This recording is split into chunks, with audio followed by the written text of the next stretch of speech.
오늘 주시는 하나님의 말씀은 신약성경 요한복음 16장 24절입니다. 지금까지는 너희가 내 이름으로 아무것도 구하지 아니하였으나 구하라 그리하면 받으리니 너희의 기쁨이 충만하리라. 아멘. 예수님께서 이 땅에 오셔서 마지막 유언같이 하신 말씀을 마태복음 또 마가복음 누가복음과 사도행전은 같은 복음서 계열이니까 사도행전 이렇게 세 군데에다가 예수님께서 말씀을 해놓으셨어요. 마태복음 28장 18절로 20절에 보면 예수께서 나와 말씀하여 이르시되 하늘과 땅의 모든 권세를 내게 주셨으니 그러므로 너희는 가서 모든 민족을 제자로 삼아 아버지와 아들과 성령의 이름으로 세례를 베풀고 내가 너희에게 분부한 모든 것을 가르쳐 지키게 하라. 볼지어다 내가 세상 끝날까지 너희와 항상 함께 있으리라 하시니라.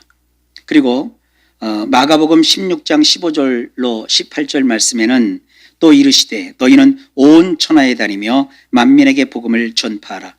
믿고 세례를 받는 사람은 구원을 얻을 것이요 믿지 않는 사람은 정죄를 받으리라. 믿는 자들에게는 이러한 표적이 따르리니 곧 그들이 내 이름으로 귀신을 쫓아내며 새 방언을 말하며 뱀을 집어올리며 무슨 독을 마실지라도 해를 받지 아니하며 병든 사람에게 손을 얹은즉 나으리라 하시더라. 그리고 사도행전 1장 8절에서는 오직 성령이 너희에게 임하시면 너희가 권능을 받고 예루살렘과 온 유대와 사마리아와 땅끝까지 이르러 내 증인이 되리라 하시니라. 자, 이렇게 예수님이 하신 말씀은 하나인데 성경 기록자들이 그 말씀을 각각 다른 각도에서 보고 내용들을 정리를 해놨어요. 이 예수님이 유언처럼 하신 이 세 종류의 말씀에 공통점이 세 가지가 있어요. 첫 번째는 활동성이에요. 활동성. 주님이 마지막에 유언처럼 하신 그 말씀 안에는 너희는 가라. 너희는 사람들을 제자로 삼아라. 세례를 베풀라. 가르쳐 지키게 하라. 이게 다 행동이에요. 그리고 온 천하에 다녀라. 그러면서 전파하라. 그리고 권능을 받아서 증인이 되라. 예수님께서는요, 기독교를 만든 교주가 아니세요. 후대 사람들이 정치적인 이유 때문에 기독교라는 것을 종교화시킨 거지. 기독교라고 하는 것은요, 인간이 고안해서 짜 맞춰가지고 만든 무슨 종교가 아니란 말이에요. 하나님께서 하나님 자신이 인간을 사랑하셔서 이루신 수많은 일들이 먼저 있었어요.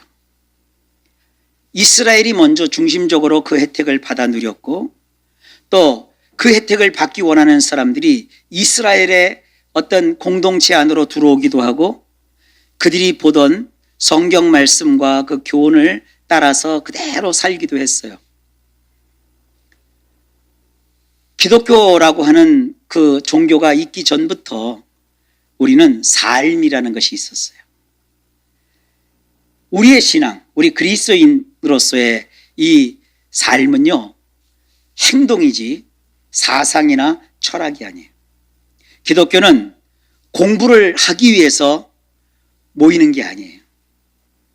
무슨 철학을 만들기 위해서, 사상을 정립하기 위해서, 이론을 세우고 논문을 쓰기 위해서 이 기독교 신앙이 존재하는 것이 아니에요.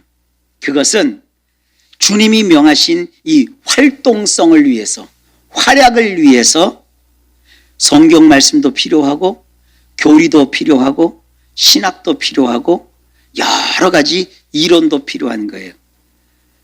중요한 것은 기독교는 활동성이에요. 그런데 2년 동안 이 코비드19가 우리를 활동하지 못하도록 꽁꽁 묶어놨었어요. 그래서 얼마나 우리 신앙인들이 힘들었어요. 그리고 우리 성도님들은 참 감사합니다. 저는요, 뭘 해도 한탕주의는 아니어도 하려면 화끈하게 하고 안 하려면 아예 안 하는 그런 사람이거든요. 여러 가지 이유를 들어서 2년 내내 이 코비드19 시대를 지나면서 많은 분들이 이거 어떻게 해야 되나 저떻게 해야 되나 갈등하고 고민을 굉장히 많이 했어요. 우리 성도님들은 하나님 말씀에 터잡아서 2년 동안 잘 관리하시고 지금껏 지내오셨어요. 여러분들을 축복하고 또 칭찬하고 존경하고 사랑합니다. 그렇게 잠시 멈춰있던 것은 힘을 내고 또 우리가 갈 방향을 정해서 활동하기 위해서예요. 이제 서서히 우리는 이 활동성을 회복하여 이것을 이루어가는 그런 삶을 살아가야 합니다. 오늘 우리가 기도할 때 이 활동성을 위해서 기도합니다. 그동안 멈춰있던 것 다시 움직이게 하시고 막혀있던 것 다시 뚫어지게 하시고 그동안 머뭇했던 거 이제 새롭게 쇄신하여 힘차게 이룰 수 있도록 하옵소서. 주님이 하신 대로 가야 하고 주님이 말씀하신 대로 전파해야 되고 주님이 말씀하신 대로 하나님의 일을 이루어 가면서 주님이 주시는 권능으로 그 능력으로 우리는 주님의 생생한 증인의 역할을 하면서 삶을 살아야 합니다. 이론도 필요하지만 더 중요한 것, 이론이 필요한 이유는 활동성을 위해서다. 여러분 가정도 마찬가지입니다. 이제 활동을 위해서는 힘을 얻어야 되잖아요. 기도 외에는 이런 종교가 나갈 수 없다고 주님이 말씀하셨잖아요. 그래서 오늘 우리가 모여서 활동성을 위해서 주님 앞에 권능을 달라고 기도해야 하는 것입니다. 두 번째 공통점은 목적성입니다. 복음 전파와 하나님 나라의 확장을 목적하라 그랬어요. 제가 코비드 상황 속에서 참 재미있게도 책을 2권을 번역을 했어요. 그리고 예담기 시리즈는 가편집은 다 끝냈는데 출판사에서 돈이 없는지 책을 아직 안 만드네요. 편집본 다 해갖고 다 넘겼고요. 그리고 또 한 권은 기회포착의 리더십이라는 책을 또 하나 번역을 했는데 그 책은 지금 출판이 됐대요. 근데 아직 저는 못 받았어요. 그리고 또 한 권의 책은 지난번에 서울 극동방송에 미국의 전 그 부통령이죠. 그 이름도 이제 까먹었네. 뭐였지 그 사람이? 마이크 펜스가 오는 바람에 급히 책을 만들어 가지고 그게 18장까지 되는 책인데 제가 4장을 또 이틀 만에 번역을 해가지고 책이 열흘 만에 나왔어요. 그런 일도 했고 그랬습니다. 근데 그 내용 중에 하나 기회포착의 리더십이라는 책을 하나 번역을 했는데 그 저자가 로저 페럿이라는 분인데요. 이분은 미국의 벨헤이븐이라고 하는 그 음악 예술 쪽으로는 세계적인 대학이에요. 이 대학의 총장님인데 이 총장님은 항상 그 하나님의 영광을 위해서 이런 선교적 사명을 가지고 복음 전파와 하나님 나라의 확장을 해야 되겠다는 사명을 가지고 이 대학교를 운영하세요. 그 대학교는 그 등록된 학생 수가 아마 미국에서 2번째인가 3번째로 많은 엄청나게 큰 대학이에요. 미시피주에 있고요. 근데 이분이 그 책내에 이런 게 하나 있습니다. 그 교내에 학교를 이렇게 쭉 가는데 그날 어떤 그 매너에서 그 학교 직원들이래요. 그러니까 이제 그 학교에서 이렇게 설비를 맡고 있는 직원 둘이 그 매놀 뚜껑을 열고 그 안을 들어갔다 나갔다 하면서 그 물구덩이 속에서 막 작업을 하고 있는 거예요. 그래서 이 총장님이 가셔서 물어본 거예요. 안녕하시냐고. 그래서 뭘 하고 계시냐고. 여기 밑에 하수도가 막혀서 지금 이거 공사 중이라고. 그래서 이 총장님이 물어본 거예요. 당신은 그 일을 왜 하고 계십니까? 이렇게 물어본 거예요. 뭐라고 답변했을 것 같습니까? 보통 사람들 같으면 돈 벌려고 그러죠. 직장이니까 그러죠. 그랬을 것 같잖아요. 근데 두 사람이 똑같이 짠 듯이 이렇게 얘기를 하더래요. 우리는 하나님 나라의 영광을 위해서 주님을 섬기고 있습니다. 그러더래요. 대단한 얘기 아닙니까? 저는 그 번역하면서 깜짝 놀랐어요. 그러면서 그 총장님이 뭐라고 거기다가 썼냐 하면 이렇게 쓴 거예요. 우리 학교의 모든 직원들은 돈을 목적하지 않는다. 생계를 목적하지 않는다. 주님이 명령하신 그 복음 전파와 하나님 나라의 확장을 위해서 그 목적을 가지고 일한다. 앞장서서 가르치는 교수들, 연구소에서 연구하는 연구원들, 또 예술 활동을 하는 그러한 창작 활동을 하는 자들, 그런 자들뿐만 아니라 정말 남이 알아주지 않는 그 맨홀 뚜껑을 열고 들어가서 질퍽거리면서 일하는 그분들조차도 그 마음속에 내가 여기서 이 일을 통해서 복음 전파를 돕는 거야. 하나님 나라의 확장을 힘쓰는 거야. 왜냐하면 맨홀 뚜껑을 잘못 처리하면 그 밑에 전기 배선이 같이 가는데 합선이 나면 컴퓨터 멈추고 학교 행정이 마비가 되면 거기에 하나님의 일꾼들을 키우는 학교인데 학교 전체가 일주일 정도 문을 닫아야 된다잖아요. 얼마나 큰 지장을 초래합니까? 그런데 그들이 그 수고를 마다치 않고 행함으로 인하여 얼른 수리를 하니까 학교는 정전 사태도 없고 물 누수 현상도 없고 또 물이 고여있지도 않고 잘 빠지니 얼마나 좋냐 이거예요. 그런 겁니다. 여러분 인생을 왜 사십니까? 누가 묻거든 우리도 그렇게 답해야 되지 않겠어요? 복음 전파를 위해서 삽니다. 내가 이렇게 직장을 하고 내가 이렇게 사업을 하고 내가 이렇게 열심히 수고하는 것은 결국 복음 전파를 위해서 주님이 명하신 주님이 사명으로 주신 이 복음 전파를 위해서 그래서 하나님 나라가 이 땅에 이루어지는 일을 나도 조금이나마 거들기 위해서 내가 이 일을 하고 있고 내가 인생을 삽니다. 얼마나 구체적이에요. 그저 하나님의 영광을 위해서 먹든지 마시든지 이 말보다 저는 그 얘기가 더 좋더라고요. 누가 묻거든 여러분도 목적성 있게 주님이 하신 그 유언 같은 말씀 속에서 여러분이 삶을 사는 목적, 이유를 품으시기를 바랍니다. 이를 위해서 우리가 또 기도해야 되는 거예요. 하나님, 내가 이 목적을 상실했을지 모릅니다. 다시 이 목적을 회복하셔서 복음 전파를 위해 나의 삶이라는 나의 직장, 나의 학교, 나의 자녀 교육, 나의 가정생활, 나의 사업 이 모든 것이 쓰임받기를 원합니다. 이렇게 기도하는 우리 성도님들 되시기를 바랍니다. 하나님이 각자 여러분들의 몫에서 할 수 있도록 길을 여시고 사람도 붙여주시고 도와주실 줄 믿습니다. 세 번째는 보장성입니다. 주님은 그래 땅에서 열심히 애쓰고 힘써라.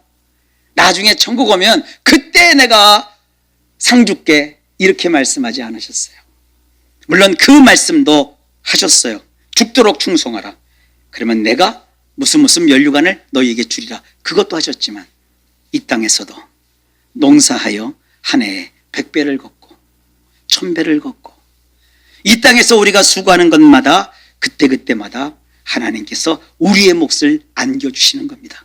이 원리를 예수님도 유언 같은 그 마지막 말씀 속에서도 담고 계세요. 내가 항상 너와 함께 하리라. 결국은 너희가 구원을 얻으리라. 너희 하는 그 모든 일에 그때마다 표적이 따르리라. 심하고 엄청난 어려움을 겪더라도 해를 결국은 받지 아니할 것이다. 너희가 손을 얹으면 비록 너희가 의사가 아니더라도 그가 고침을 받게 하리라. 이렇게 주님이 다 보장을 해주신 거예요. 여러분이 보장이 없으면 목사는 목회 못합니다. 성도님들은 봉사도 못합니다. 전도도 못합니다. 또 여러분들 열심히 신앙생활도 못합니다. 그러나 주님은 우리의 그 모든 말과 행실과 삶에 하나님의 영광을 위해서 목적에 맞게 살면 거기에 다 보장하여 주십니다. 그래서 우리가 주님을 더 믿고 최선을 다하여 우리 앞에 있는 인생을 살아가는 거예요. 요즘 사람들은 너무 눈치를 많이 봐요. 남이 어떠냐, 누가 어떠냐. 어떤 사람이 열심히 일을 해서 한 달에 한 500만 원을 벌었어요. 너무너무 기쁘고 감사해서 그 번 돈을 가지고 와서 아내에게 주면서 자랑을 해요. 그래서 아내가 자기를 칭찬할 줄 알았어요. 그랬더니 그 아내가 남편에게 하는 얘기가 뭐라고 하느냐. 참 수고 많았어요. 고마워요. 당신 덕분에 살아요. 그게 아니라 옆집 누구는 1,500 벌었는데 이런다고요. 500만 원을 벌기까지의 그 수고가 다 무산되는 거예요. 이런 게 세상 원리예요. 그러니까 내 자녀가 성적이 1점, 2점 오르도록 노력한 그 수고는 안 보이는 거예요. 누구는 시험만 보면 100점인데 우리 애는 야 너는 그 이제 60점에서 3점 올라갔다고 자랑이냐 이러고 난다고요. 그러면 성경의 원리대로 못 살아요. 성경은 뭐라고 얘기합니까? 범사에 감사하라. 항상 기뻐하라. 이렇게 주님이 말씀하시잖아요. 여러분 우리는 세상 사람들의 셈법으로 인생을 살면 안 됩니다. 우리가 한 2년 정도 교회에 함께하지 못하고 세상에 계속 머물면서 얼마나 여러분들 고군분투하시며 사셨습니까? 혹시라도 그러다가 우리 생각에 이 셈법을 하는 것을 조금 잊었거나 이게 막 엉켜가지고 인생을 보는 눈이 좀 달라졌다면 이 기도회를 하는 동안 다 새롭게 고쳐버리시기를 바랍니다. 그래서 모든 것을 다 감사의 조건으로 여기십시오. 그리고 모든 상황에서 기뻐하십시오.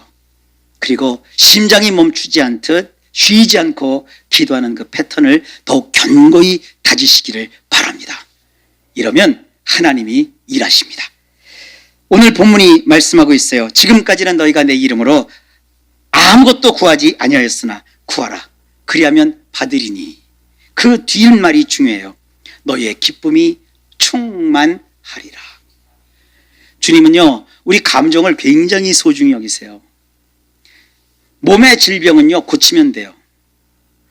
요즘은요 의학이 많이 발전해가지고 신체의 어떤 중요한 부분이 고장이 나도요 약물로 혹은 수술로 다 치료가 거의 다 돼요. 조기에 발견만 하면. 그런데 참 고치기 어려운 게 뭐냐면 마음의 병이에요. 기쁨을 잃어버렸어요. 마음이 병들면요 그건 약으로 안 돼요. 혹시 성도님들 약을 먹어야만 잠이 오시는 분들 계십니까? 약을 가지고 잠을 들으는 분들은요 처음에는 약을 먹으면 잠이 와요. 근데 어떻든가요? 그것이 오래되면 약을 먹어도 몸이 알아요. 잠을 안 재워요. 얼마나 힘든데요. 그럼 약을 끊으면 또 이길 수 있을까요? 그건 또 아니에요. 이게 얼마나 힘들고 어려운지 몰라요. 마음이 한번 병들면요 그거는요 정말 고치기가 너무너무 힘든 병이에요. 그런 식으로 성경을 다시 들여다보니까 성경에는 마음이 상한 자들이 한두 사람이 아니에요. 근데 그런 사람들에게 있어서 가장 중요한 예수님의 치료법 중에 하나가 뭐냐? 기도예요. 다시 읽어드릴까요? 지금까지는 너희가 내 이름으로 아무것도 구하지 아니하였으나 구하라! 그리하면 받으리니 너의 기쁨이 충만하리라. 이 충만이라는 단어가 되게 중요한 단어예요. 충만은요 내가 통제할 수 없을 만큼 그 기쁨이 나를 통제하는 거예요. 지금 마음이 우울하고 힘들고 어렵고 어떻게 인생을 살아갈까 초조하고 앞날이 꽉 막혔을 때 여러분 세상 아무리 어디에 길이 있을까 하고 찾아가봐요. 없어요.